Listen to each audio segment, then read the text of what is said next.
Security Assertion Markup Language is an XML-based open standard data format for exchanging authentication and authorization data between parties, in particular, between an identity provider and a service provider.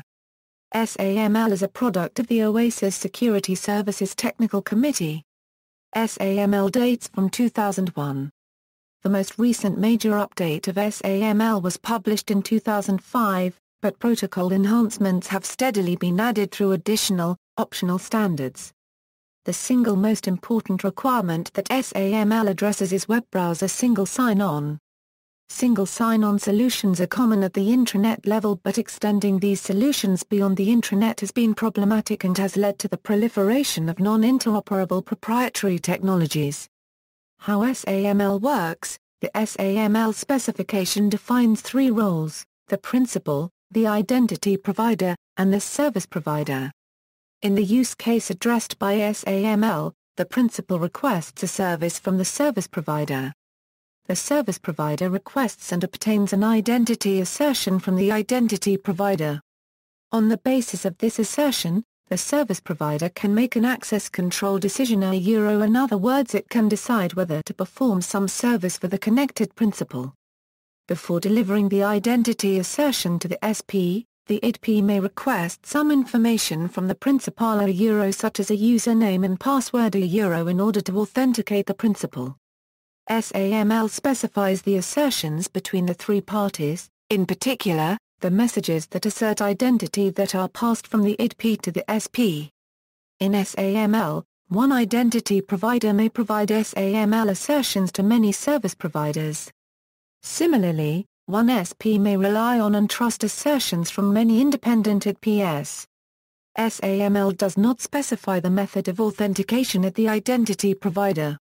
It may use a username and password, or other form of authentication, including multi-factor authentication.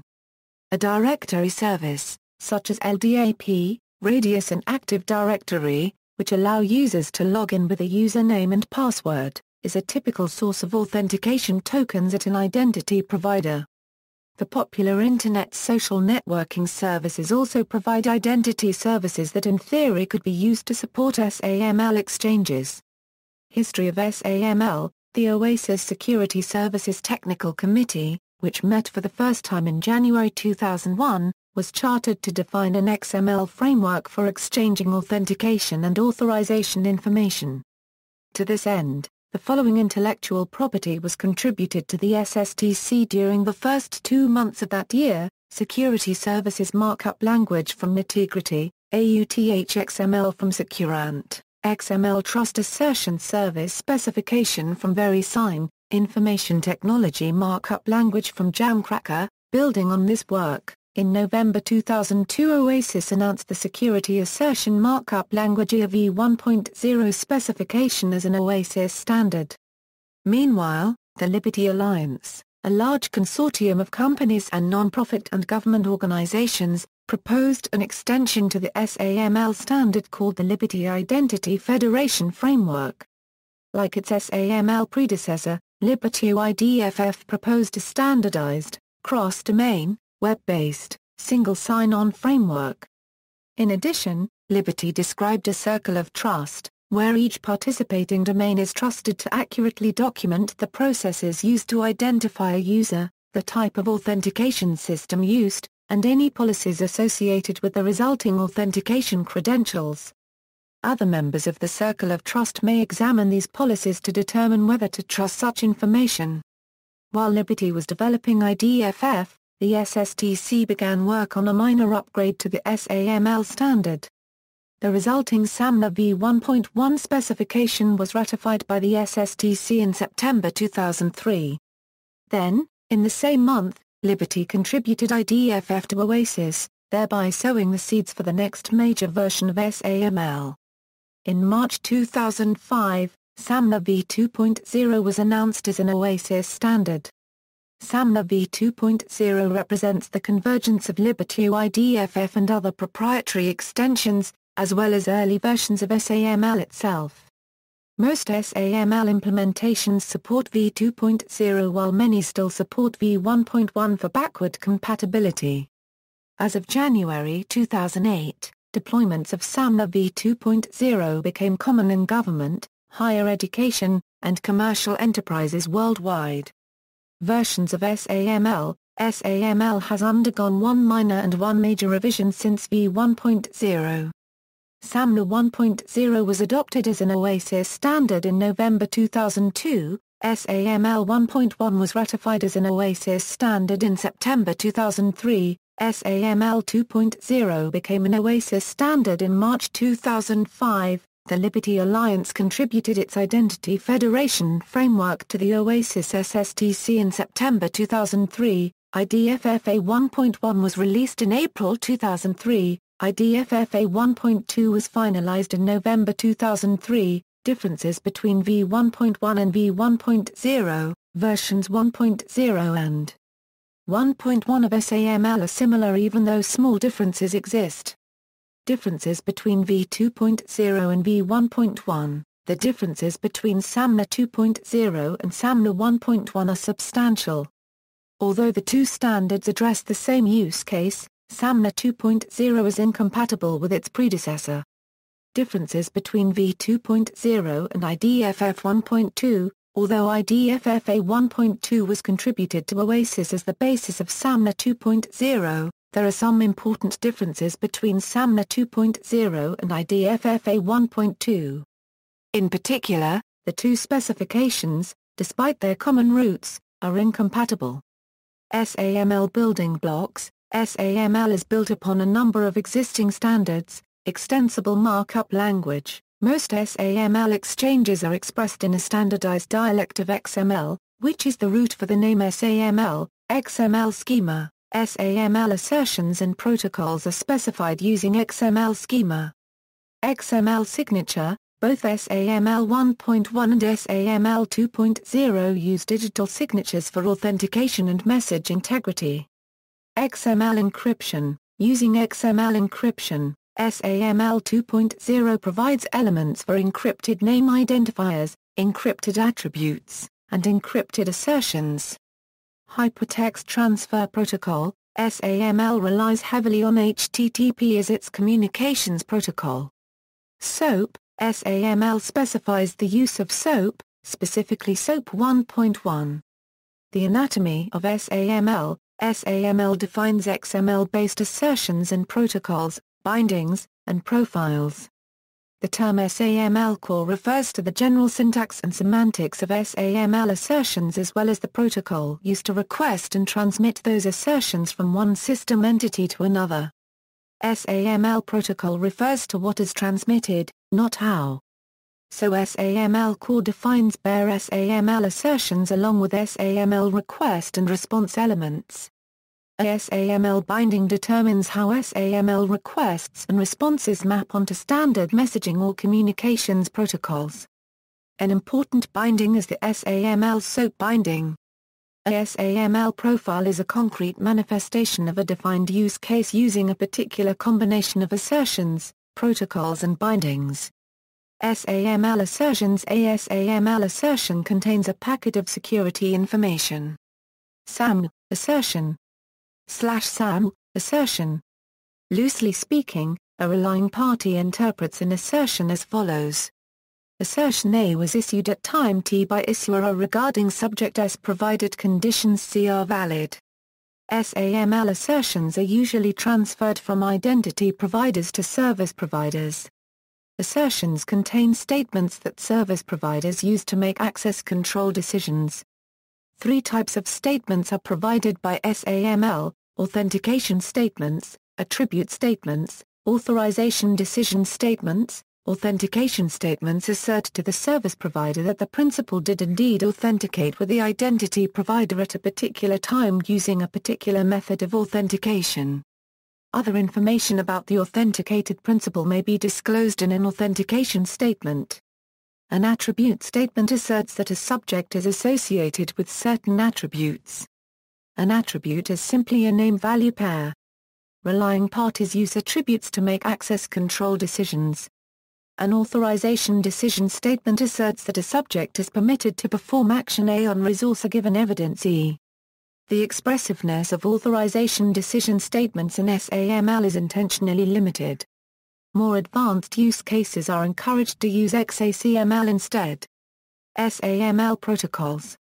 A SAML protocol describes how certain SAML elements are packaged within SAML request and response elements, and gives the processing rules that SAML entities must follow when producing or consuming these elements. For the most part, a SAML protocol is a simple request-response protocol. The most important type of SAML protocol request is called a query. A service provider makes a query directly to an identity provider over a secure back channel. Thus query messages are typically bound to SOAP.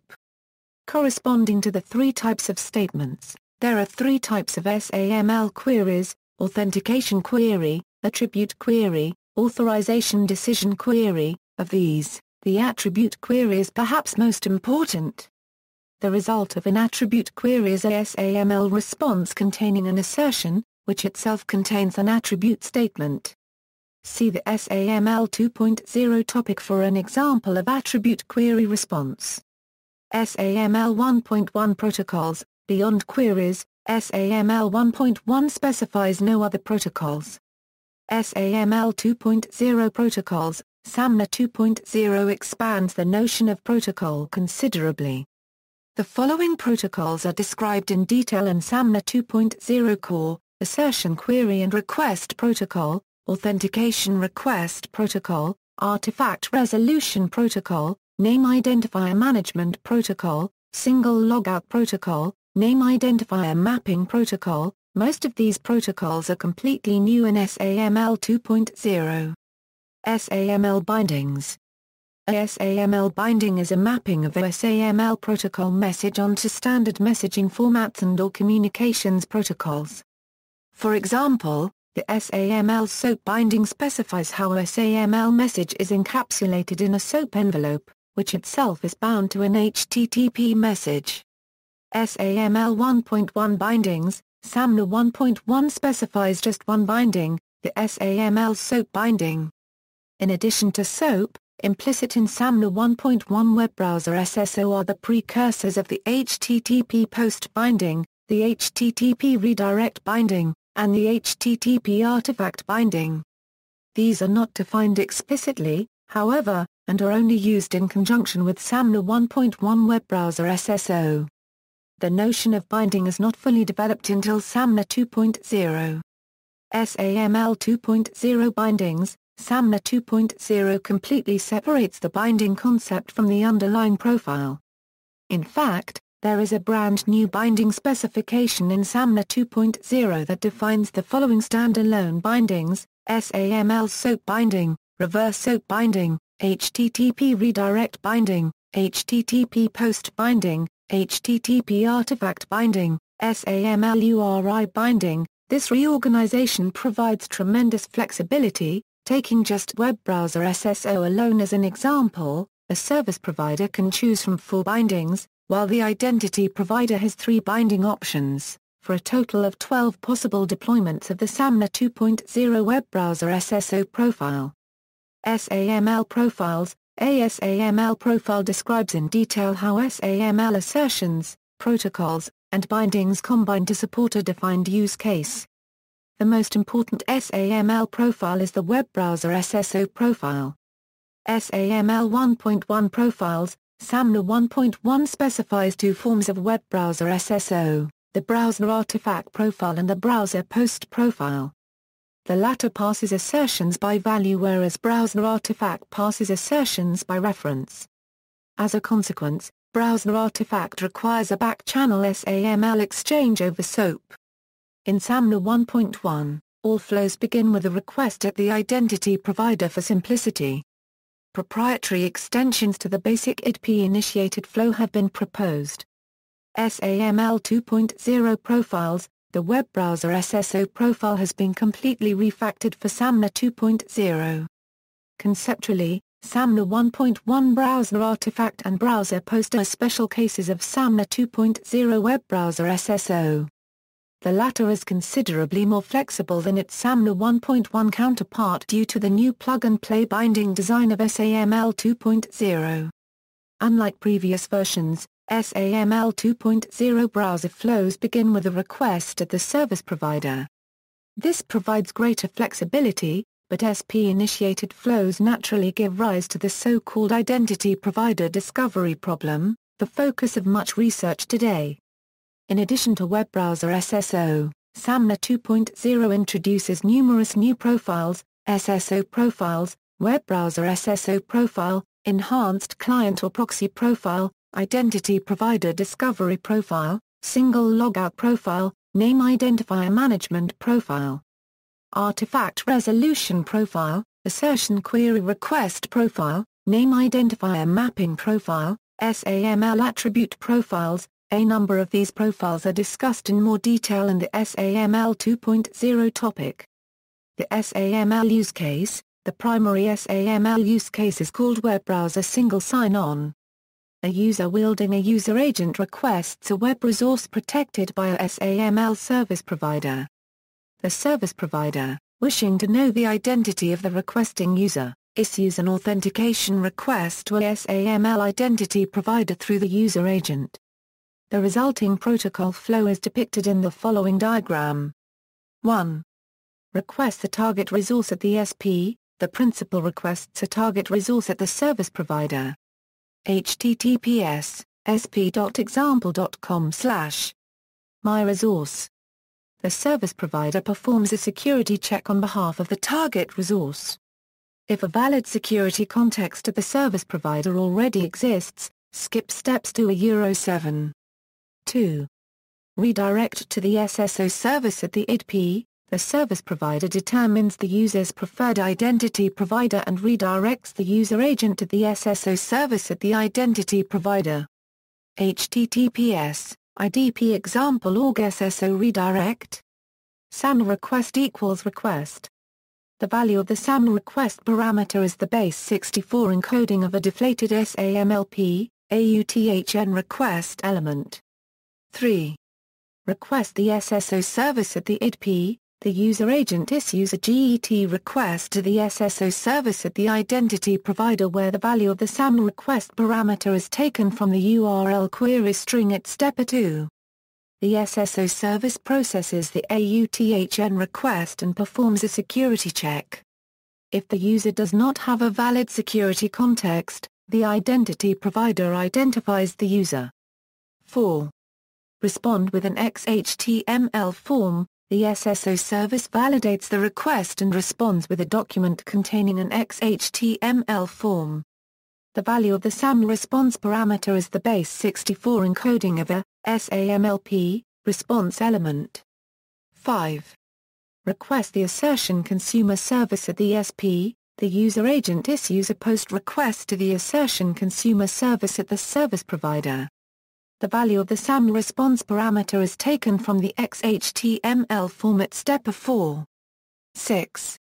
Redirect to the target resource. The assertion consumer service processes the response, creates a security context to the service provider and redirects the user agent to the target resource. 7. Request the target resource at the SP again. The user agent requests the target resource at the service provider. https sp.example.com/myresource. 8.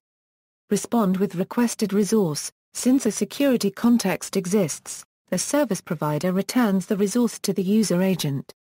Note: in Saml 1.1, the flow begins with a request to the identity provider's inter-site transfer service at step 3. The use of SOAP, in the example flow above, all depicted exchanges are front-channel exchanges. That is, an HTTP user agent communicates with the SAML entity at each step. In particular, there are no back-channel exchanges or direct communications between the service provider and the identity provider. Front-channel exchanges lead to simple protocol flows where all messages are passed by value using a simple HTTP binding. Indeed, the flow outlined in the previous section is sometimes called the lightweight web browser SSO profile. Alternatively, for increased security or privacy, messages may be passed by reference. For example, an identity provider may supply a reference to a SAML assertion instead of transmitting the assertion directly through the user agent. Subsequently, the service provider requests the actual assertion via a back channel. Such a back channel exchange is specified as a SOAP message exchange. In general, any SAML exchange over a secure back channel is conducted as a SOAP message exchange. On the back channel, SAML specifies the use of SOAP 1.1. The use of SOAP as a binding mechanism is optional, however. Any given SAML deployment will choose whatever bindings are appropriate.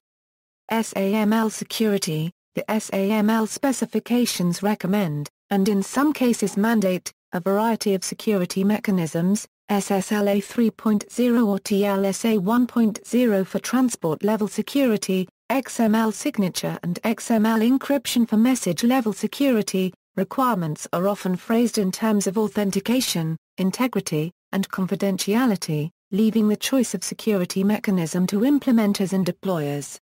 Profiles of SAML. Aside from the SAML web browser SSO profile, some important third-party profiles of SAML include OASIS Web Services Security Technical Committee, OASIS WS Security SAML Token Profile. Liberty Alliance, Liberty Identity Federation Framework, Liberty Identity Web Services Framework. OASIS Extensible Access Control Markup Language Technical Committee, Saml 2.0 Profile of XACML v 2.0. See also, SAML 1.1, SAML 2.0, SAML-based products and services, identity management systems, access control, authentication, single sign-on, authorization, OpenID, OpenID Connect, information cards, WS Federation, OASIS, Oath. References. What is SAML? A word definition from the Aberpedia Computer Dictionary. Aberpedia.com.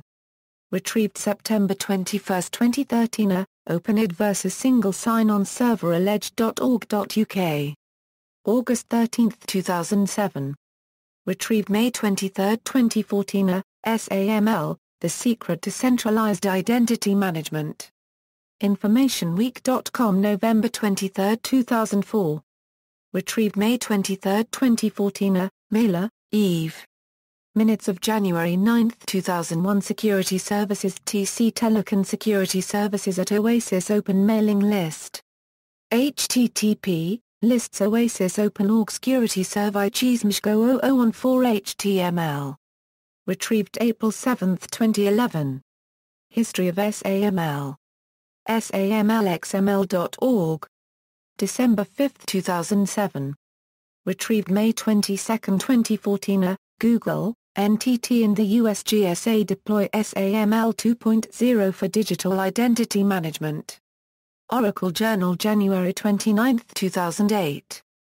Retrieved May 22, 2014. Differences between OASIS Security Assertion Markup Language v1.1 and v1.0, OASIS, May 2003, SSTC Saml Diff 1.1 Draft 01, retrieved April 7, 2011. External links, OASIS Security Services Technical Committee, cover pages, Security Assertion Markup Language, tutorial video, 10 Things You Need to Know About SAML, How to Study and Learn SAML, Demystifying SAML, First Public SAML 2.0 Identity Provider, Federated Identity, Single Sign-On Among Enterprises, Federated ID Gains Momentum, SAML 101.